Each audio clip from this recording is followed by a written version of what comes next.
चल बरोबर तेव्हा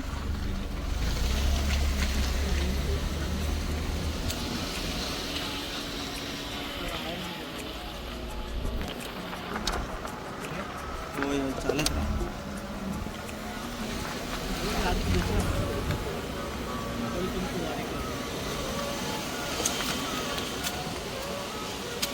तर मित्रांनो, आज आपण आलो आहोत मालवण येथील आचरा येथील वाडेकर काकांच्या कांदळवन सफारीसाठी. तर चला बघूयात. इथे सफारीला जाताना आपल्याला कंपल्सरी लाईफ जॅकेट घालणं गरजेचं आहे, कारण किती पोहता येत असो वा नसो, पण एक सेफ्टी पर्पज म्हणून. आणि इथे जर आपल्याला मदतीची गरज असेल तर विशाल मिळते. चला बघूयात कशी होते आपली कांदळवन सफारीची राईड. चला, काका तयारी करतायत.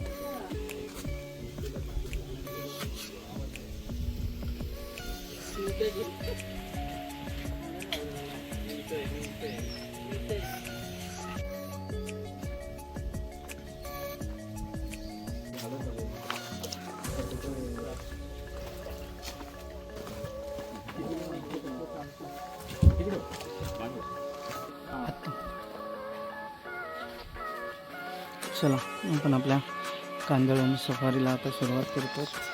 बसलो आहे आपण. इथे योगा फोटोग्राफर आहे, गोवा विजन इथे बसलेत. आणि आपण चला चाललंय.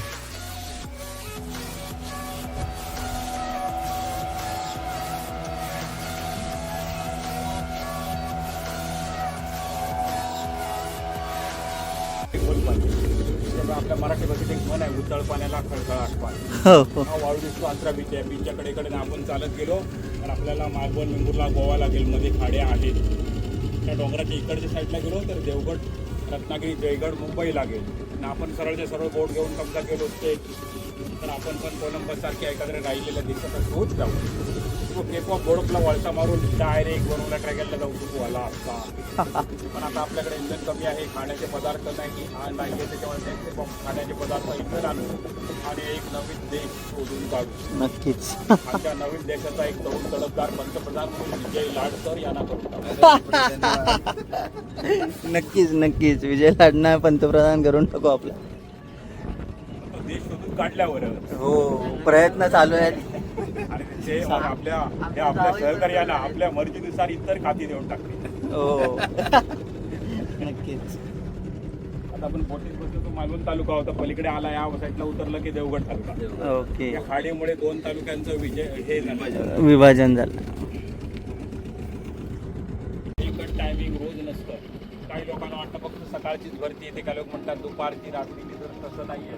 रोज चंद्र आकाशात 52 मिनिटांच्या फरकाने उगवतो आणि तो उगवला की हायटाईट किंवा भरती सुरू झाली. चंद्राच्या गुरुत्वाकर्षण शक्तीवरच हे सगळं अवलंबून आहे. तरी पण आपण मैलात काढलं तर आपल्यापासून 2,40,000 मैल दूर चंद्र आहे. तरी पण त्याची गुरुत्वाकर्षण शक्ती एवढी जाणवते. आता आपण चांद्रयान-3, चांद्रयान-4 चंद्रावरती उतरण्याची तयारी करतोय. तो भाग वेगळा झाला. मॅनग्रुवच्या आतमध्ये जवळजवळ 10 ते 15,000 वटवागळं परागीकरणात त्यांचं एक महत्त्वाचा रोल आहे. काही झाडांच्या बिया वटवागळांनी खाऊन टाकल्या तरच उठतात, नाहीतर उठत नाही. आणि वटवागळं ही पक्षी असली तरी सत्तर आहे, अंडी घालत नाही, पिल्लांना जन्म देतात.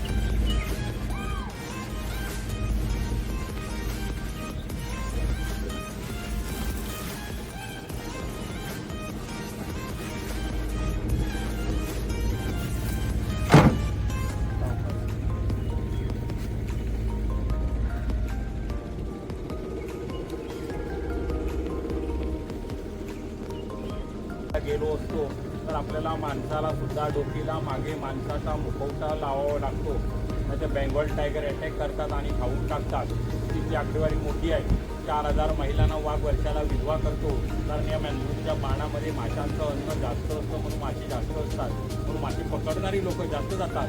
त्यांच्यावर बेंगॉल टायगर अटॅक करतात आणि खाऊन टाकतात. मधली व्हेरिटेरा सुंदरी या नावाची जी प्रजाती आहे ती तिथे जास्त आहे. पण त्या वनाला सुंदर वन असं नाव देण्यात आलेलं आहे. आपल्याकडे ज्या दोन्ही गोष्टी नाही आहेत, मगर पण नाही आहे आणि वाघ पण नाही.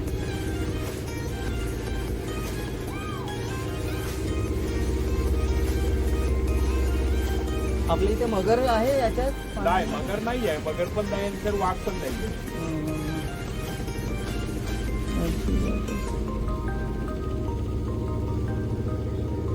माती यांच्या मिश्रणातून एक वेगळी परिसंस्था तयार होते.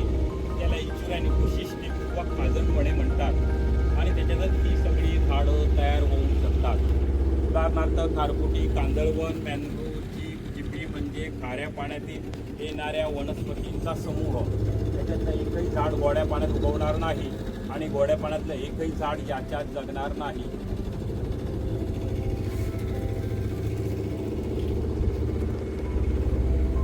इकडे कोण हा? कोण आहे ना? जास्त कोण नाही सर, कुठे 30 फूट आहे, 40 फूट आहे, 50 फूट आहे, 5 फूट आहे, 10 फूट आहे. आपल्या ज्या माणसांच्या यानेच आपण कुठल्याही नदीत पोहू शकतो, नाही तर एक विना जंगलात. तो इथल्या लोकांचा स्वतःचा वरती जाण्याचा एअरपोर्ट आहे. तिथून ते डायरेक्ट वैकुंठ किंवा कैलासला निघतात.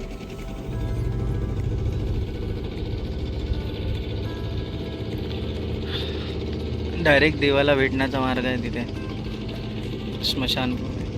नेचरचा हे नाही घेऊ शकत. हा? नेचर निसर्गाचा आस्वाद नाही घेता येणार. आस्वाद नाही घेऊ शकत.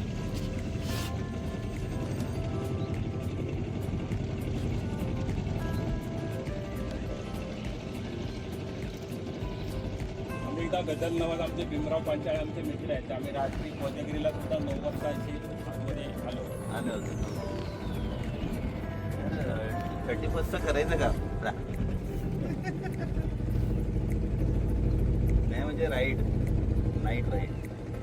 हे सगळे किल्लो असतात सगळे. हो, हे मेवणे माझे दोन. यांचं गाव आम्ही घाटावर जुन्नर. जुन्नर. महाशिवनेरी.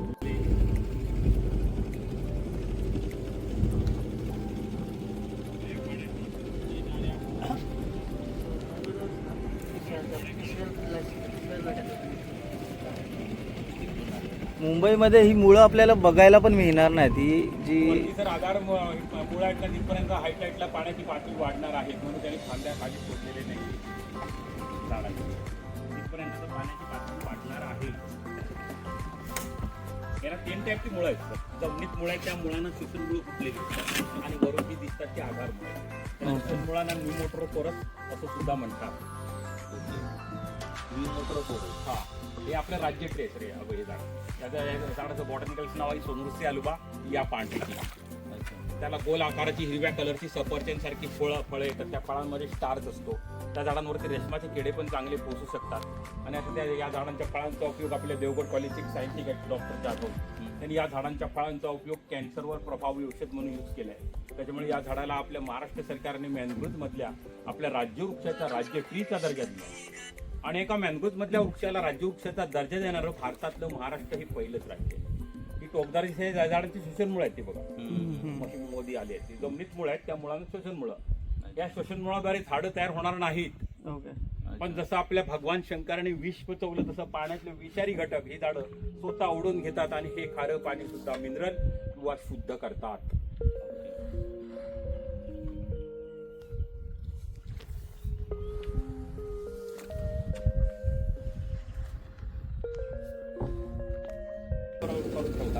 आणि असं पाण्याची म्हणजे हायटाईट वाढली स्टॉप झालं पाणी की जाळं उचलून त्या कोंटाला अडकून ठेवतात. म्हणजे आतमध्ये गेले मासे आतमध्ये अडकतात. पण एक पारंपरिक पद्धतीचा मासेमारीचाच एक प्रकार आहे.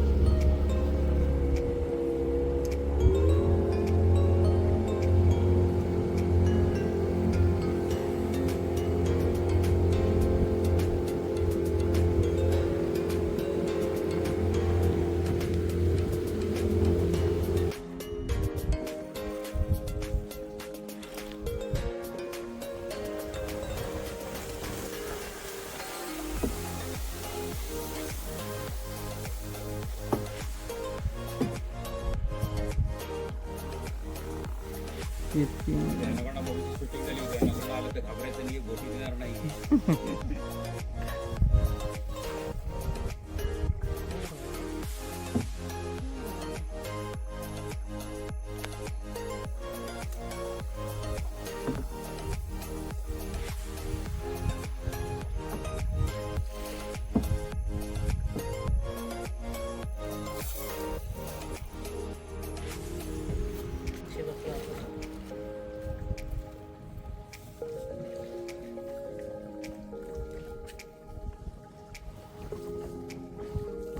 त्याला हे आता झाडावर बसायचं.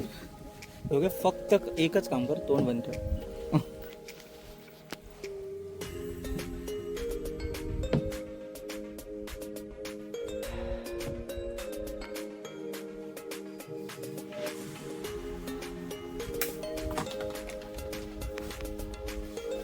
हे आचऱ्याचे कांदळवन, मेंदूरवन, खारफुटी.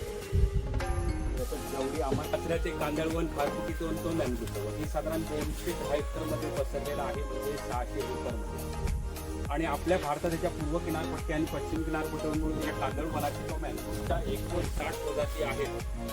तर आपल्या आचऱ्यामध्ये वनस्पतीच्या 9 कुळातील 20 प्रजाती आहेत. या झाडांना सुद्धा आपल्यासारखं कुळगोत्र आहे, जसं आपलं कश्यप तारक वगैरे काही कुळं असतात, त्यांची रायझोपोरेसी, एकंदशी, कोमरसी, मिलियस अशा वनस्पतीच्या कुळातील आपल्याकडे 20 प्रजाती आहेत. आणि काही प्रजाती या आचऱ्याच्या कांदळवनातच सापडतात. एक थायलोकार्पस ग्रॅनेटम आहे, त्याला मराठीमध्ये बेलांडा म्हणतात, सायनेमेट्री इराकू आहे. आणि अन्य झाडांच्या तुलनेने ही झाडं 6 पट जास्त कार्बन डायऑक्साईड वायू स्वतः शोषून घेऊन शुद्ध ऑक्सिजन चा पुरवठा करतात. जसं जगाचं फुफ्फुस अमेझॉन आहे, मुंबईचं आहे, तसं सिंधुदुर्ग जिल्ह्याचं हे फुफ्फुस आहे, लम्स आहे. हे शुद्ध हवेबरोबर ही झाडं इथल्या लोकांना रोजगार पण पुरवतात. पावसात जेव्हा समुद्रातली मासेमारी बंद असते, त्या लोटाईटला किंवा होटीला ह्याच्या आतमध्ये जाऊन मोठे शिंपले असतात, सेलफिश, त्यांना म्हारई म्हणतात. क्रॅप्स असतात खेकडे, त्याच्यावर इथल्या लोकांचं उदरनिर्वाहाचं साधन चालतं. यांच्या पानात पण माशांचं अन्न, ही पानं सुकली की खाली पडतात, ही कंपोज होतात, त्याच्यात ग्लुकोज आहे, प्रोटीन आहे. त्याच्यामुळे जवळजवळ समुद्रातले 80% मासे या झाडांच्या पानात मिळणारे अन्न, सुरक्षित ठिकाण आणि या झाडांची सावली, म्हणून समुद्रातले 80% मासे इथे येऊन पिल्लांना जन्म देतात किंवा अंडी घालतात. त्याच्यामुळे खऱ्या अर्थानं मॅनग्रुव्ह हे माशांचं जन्मस्थळ वा पाळणाघर असं म्हटलं जातं. या पूर्ण वाढीच्या मॅनग्रुव्हच्या झाडांना जमिनीत 10 हजारांपर्यंत मुळं आहेत. एक एक झाड 3 ते 4 गुंठे जमीन व्यापून ठेवतं. त्याच्यामुळे मोठमोठी वादळं, पूर, महापूर, भूकंप, सुनामी, किनाऱ्याची धूप होण्यापासून आणि किनाऱ्याजवळच्या लोकांची सुरक्षितता राखण्याचे महान कार्य ही झाडं करतात. त्याच्यामुळे मॅनग्रुव्हला किनाऱ्यांची सुद्धा जीवनरेखा असं म्हटलं जातं. आपल्या 0 पासून 50 वर्ष वयाच्या माणसाला विकत घ्यायचा झाला तर 7 कोटी रुपयाचा ऑक्सिजन लागतो. आज आपल्याला निसर्ग ही सगळी झाडं मोफत ऑक्सिजन पुरवत आहेत. कोरोना काळात केसापेक्षा पण 900 पट बारीक जो विषाणू, त्याने अख्ख्या जगाला ऑक्सिजनचे काय ते महत्व समजावून दिलं. आज जगातल्या 92% लोकांना शुद्ध आणि स्वच्छ हवा मिळत नाहीये. दूषित हवेमुळे दरवर्षी जगातले 70 लाख लोक अकाली जग सोडून जात आहेत. जगातल्या अति प्रदूषित 100 शहरांपैकी 39 प्रदूषित शहरे आपल्या भारतात आहे. आज आपल्या निम्म्या भारताची हवा 10 पट अधिक प्रदूषित झाली आहे. दिल्लीची हवा तर गॅस चेंबर झालाय. मुंबईची हवा सुद्धा त्या दिशेने मार्गक्रमण करते. आणि ही सगळी झाडं साध्या पोटदुखीपासून इयर्सपर्यंत औषधयुक्त अशी झाडं आहेत. नाही म्हटलं तरी जगात एक 5 लाख प्रकारची वनस्पतीचे प्रकार असतील, त्याच्यातल्या किमान 5000 तरी औषधी असतील. पहिले आपले चरक, शिश्रुत हे ऋषीमुनी होते, ते दात, नाक, कान कापलं तर झाडांच्या पाल्याने जोडत होते. एवढी आपल्या आयुर्वेदात झाडांमध्ये किंवा निसर्गामध्ये ताकद आहे. याच्या आतमध्ये पान विंचू आहेत, पान साप आहेत, अजगर आहेत, खवले मंदिर आहेत, घोरपडी आहेत, जंगली डुकर आहे, गोल्डन जॅकल आहे. आणि भारतीय अजगर पायथॉन 2 वर्ष आणि 9 महिने काही न खाल्ल्याशिवाय जगल्याचं पण रेकॉर्ड आहे. आणि जगातला सगळ्यात मोठा अजगर पायथॉन मलेशियातील पेनांग बेटावरती सापडला होता. 26 फूट आणि 4 इंच लांबीला होता. इथे 200 ते 250 पक्ष्यांच्या प्रजातीच्या अधिवासाची नोंद आहे. इथे व्हाईट बेल्ड स्टीगल आहेत, कारमोंटे, सँडपायपर आहेत, ग्रे हेरॉनच्या काही जाती आहेत, आयबीस आहे, पांढरी शराटी, काळी शराटी, ब्राह्मणी काईट आहेत, सँडपायपरच्या काही जाती आहेत. आपल्याकडे किंगफिशरच्या पण 5 जाती आहेत. अशा प्रकारच्या पक्ष्यांच्या पण विविध प्रजाती इथे आहेत. आता मगाशी शेंगा दाखवल्या, त्या झाडू झाले त्याला बघा खाली पडू. या झाडांच्या बिया शेंगा किंवा शेंगाची रचना अशी असते हे बघा. वर खालून टोकदार असतं, वरून खाली पडल्या की आपोआप जमिनीत किंवा चिखलात रुततात आणि परत झाड तयार होतं.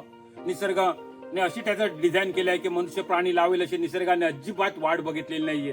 कारण निसर्गाला माहित होतं की मनुष्य प्राणी लावणार कमी, असलेले तोडून टाकणार जास्त. त्याच्यामुळे त्याने स्वतःचं डिझाईन स्वतः तयार केलंय. आणि शेंगा दिसतात त्या झाडाला आपण मराठीमध्ये कांदळ म्हणतो. तर त्या झाडाचं बॉटनिकल नाव आहे रायझोफोरा एपिक्युलेटा. त्याच्यामध्ये आपल्याकडे शेंगा देणाऱ्या झाडातली आपल्याकडे 5 जातीची झाडं आहेत. रायझोफोरा एपिक्युलेटा आहे, रायझोफोरा मुक्रोटा आहे, ब्रुगेरा जुमनराज आहे, सिरिफ टॅगर आहे आणि कॅन्डेलिया कॅन्डेली. ही बारीक पानाची प्रजाती वेगळी आहे. ज्या झाडाने आता आपल्याला सावली दिली आहे ते झाड वेगळं आहे. त्याला आपण मराठीमध्ये टिवर म्हणतो. ॲबिसिनिया मरीना. याच्यातली आपल्याकडे दुसरी पण एक प्रजाती आहे ॲबिसिनिया एपिसिनालिस. आता मगाशी जाताना जे झाड दाखवलं आपट्याच्या पानासारखं, ते आपलं झाड महाराष्ट्र राज्याचं मॅनग्रोव्ह मधला आपला राज्यवृक्ष किंवा राज्य ट्री. आणि त्या झाडाचं बॉटनिकल नाव आहे सोनोरसिया अल्बा या पांढरी चिपी. त्याला आपट्याच्या पानाचं झाडाच्या पानासारखी पानं असतात. त्या झाडाला गोल आकाराची हिरव्या कलरची सफरचंद सारखी फळं येतात. त्या फळांमध्ये स्टार्च असतो. त्या झाडांवरती रेशमाचे किडे सुद्धा चांगले पोसू शकतात. आणि आता त्या झाडांच्या फळांचा उपयोग आपल्या देवगड कॉलेजचे एक सायंटिफिक डॉक्टर जाधव त्यांनी त्या झाडांच्या फळांचा उपयोग कॅन्सरवर प्रभावी औषध म्हणून यूज केला आहे. त्याच्यामुळे त्या झाडाला आपल्या महाराष्ट्र सरकारने मॅनग्रोव्ह मधल्या आपल्या राज्यवृक्षाचा राज्य ट्रीचा दर्जा दिला आहे. आणि एका मॅनग्रोव्ह मधल्या वृक्षाला राज्यवृक्षाचा दर्जा देणारं भारतातलं महाराष्ट्र हे पहिलंच राज्य आहे. आणि त्या झाडाचं बॉटनिकल नाव आहे सोनोरसिया अल्बा या पांढरी चिपी. त्याच्यातली आपल्याकडे दुसरी पण एक प्रजाती आहे सोनोरसिया एपिटेला, ती आहे लाल चिपी. आता प्रचंड जंगल तोडीमुळे मधमाशांनी सुद्धा ह्या मॅनग्रोव्हचा आश्रय घेतला आहे आपली घरं बांधण्यासाठी किंवा पोळी तयार करण्यासाठी. कारण आपण आता बरीचशी जंगलं नष्ट केली, सिमेंटची जंगलं केली. आणि आपले प्रख्यात शास्त्रज्ञ सर अल्बर्ट आईन्स्टाईनने बऱ्याच वर्षापूर्वी म्हटलंय, पृथ्वीवरची साधी मधमाशी नष्ट झाली तर 7 वर्षात पृथ्वी नष्ट होणार. शेती किंवा अन्नधान्य परागीकरणात काही होणार नाही, शेतीच पिकणार नाही. मधमाशा नसतील तर एवढाचा जीव सुद्धा पृथ्वीच्या नाशाला कारणीभूत ठरू शकतो. आता या औषधी झाडांच्या बरोबर याच्या आतमध्ये काही पॉइझन युक्त पण झाडं आहेत. कडेला नाही तर आतमध्ये आहेत. जशा आपल्या चांगल्या वाईट प्रवृत्ती आहेत माणसात, तशा निसर्गात पण आहेत, झाडात पण आहेत. आणि त्या पॉइझन युक्त झाडांच्या पानाचा अंगाला ढीक लागला तर अंगाला सूज येते, रस पाजला तर कदाचित मनुष्य मरू पण शकेल. मग त्याची सुद्धा निसर्गाने अशासाठी रचना केली की पूर्वी ही झाडं जळण्यासाठी तोडली जायची. मग त्या झाडांच्या भीतीमुळे थोडी तोड कमी होईल, औषध सुद्धा असू शकेल. आणि त्या झाडाचं बॉटनिकल नाव आहे एक्झॉकोरिया अगालोचा या वंशी. तिथे ड्रॉसेरा किंवा घटपर्णी सारख्या कीटक भक्ष्य वनस्पतींचा पण आतमध्ये आढळ आहे. अमेझॉनच्या जंगलात आहेत तशा. पानावर कीटक बसले की ते मिटून घेतात आणि त्यांना खाऊन टाकतात. या मॅनग्रोव्ह बरोबर वाढणारं इथे खाऱ्या पाण्यातील 8 ते 10 प्रकारचे गवत आहे. ते खाऱ्या पाण्यातच गवत उगवतं. त्यांना इथे हेडा म्हणतात.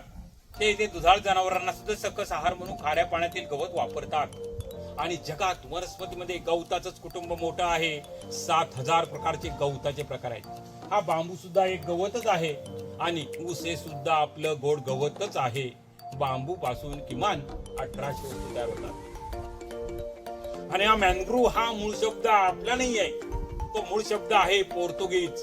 आणि त्याचा मराठी अर्थ होतो मंगल, दातृत्व, परोपकार, प्रेम, उदार. आणि या झाडांचं सुद्धा कर्तृत्व किंवा कार्य तसंच असल्यामुळे या झाडांना मॅनग्रोव्ह हे नाव देण्यात आलं. आणि मॅनग्रोव्हची पहिली नोंद 1678 सालात हार्टस मलबेरिकस नावाचं इंग्लिश पुस्तक आहे, त्याच्यात या झाडांची पहिली नोंद आहे. त्याच्यानंतर याच्यावर रिसर्च किंवा अभ्यास होत गेले आणि वनस्पतींना जीव असतो हे आपल्या भारतीय शास्त्रज्ञांनी शोधून काढलं.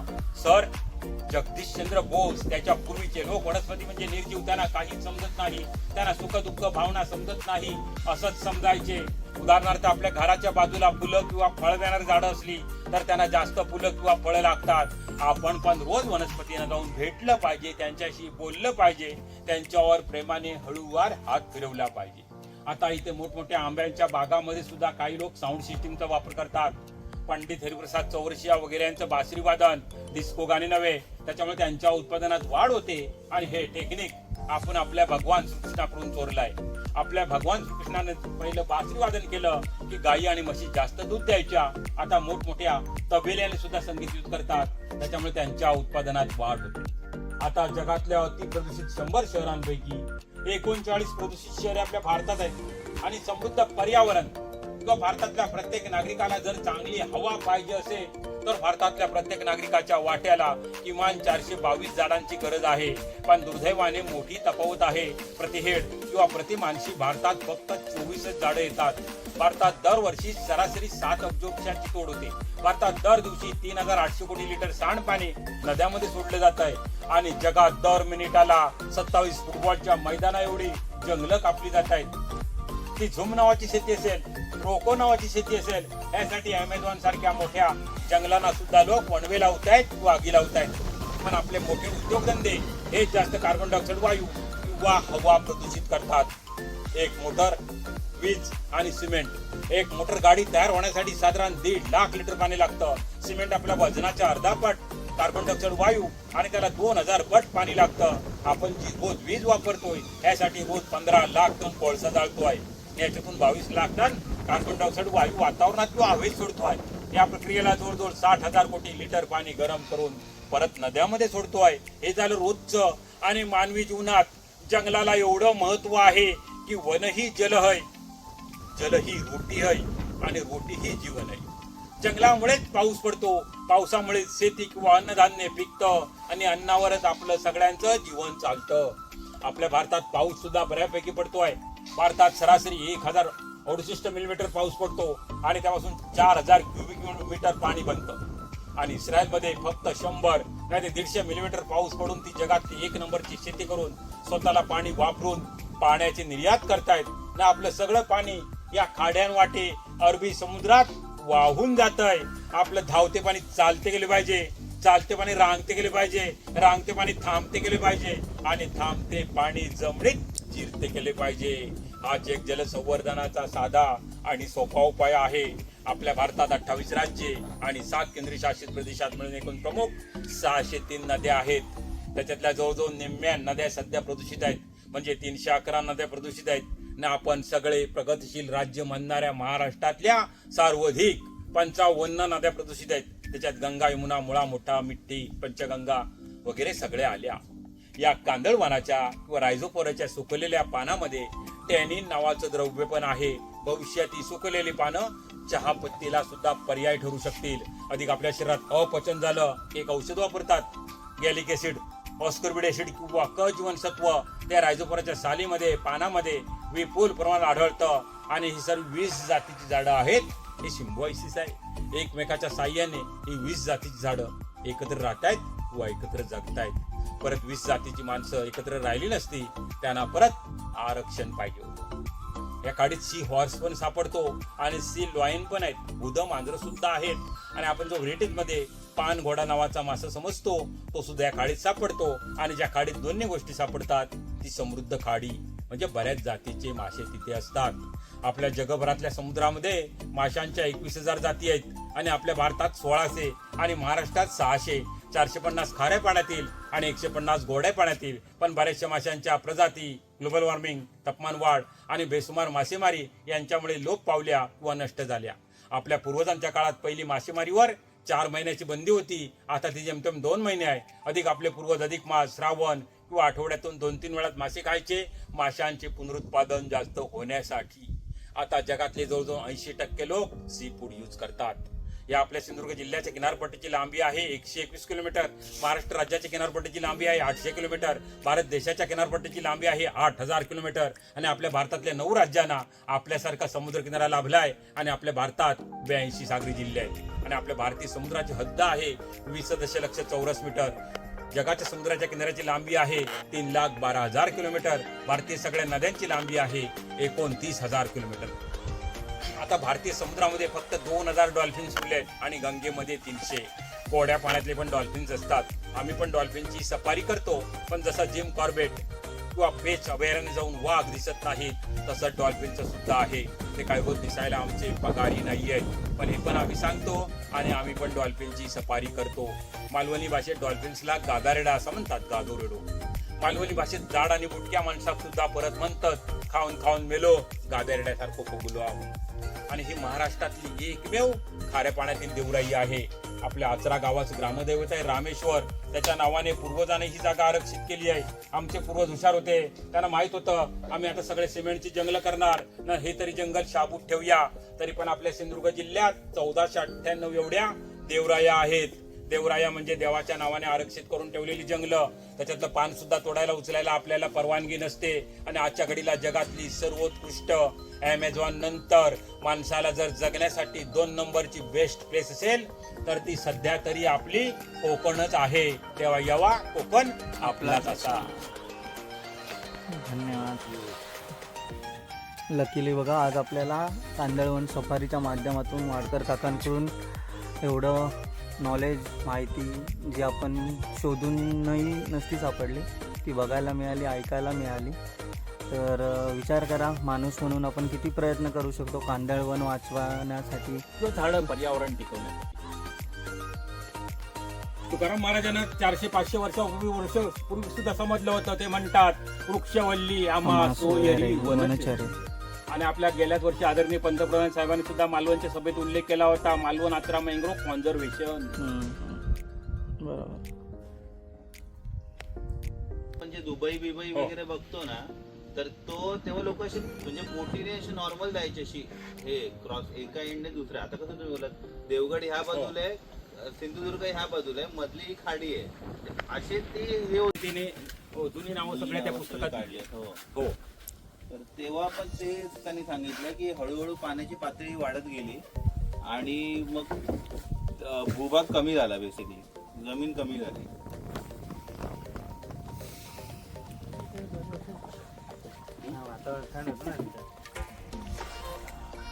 चला सुंदर माहिती नंतर आता आपण आपल्या परत प्रवासाला लागलो. नक्की भेट द्या. एक खूप सुंदर अनुभव आहे आणि सर्वात महत्त्वाचं इथे येऊन आपल्याला जी माहिती मिळते ना त्यामुळे आपण आपल्या रोजच्या जगण्यात काय बदल करू शकतो किंवा कुठे आपल्याला पाणी जर वाचवायचं आहे भविष्यामध्ये येणाऱ्या लोकांसाठी नाही करता येणार त्याची एक माहिती मिळेल. एक सुंदर अनुभव आहे भरपूर. काय बोलता? मस्त छान वाटलं इथे येऊन. एकदम निवांत जागा आहे. वाडेकर काकांनी पण छान माहिती दिली, तर आवर्जून भेट द्या. आतमध्ये कांदळवनाने काम आहे.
आपण आता आपल्या स्टेशनवर पोहोचत आहोत. परत बॅक टू पॅव्हिलियन.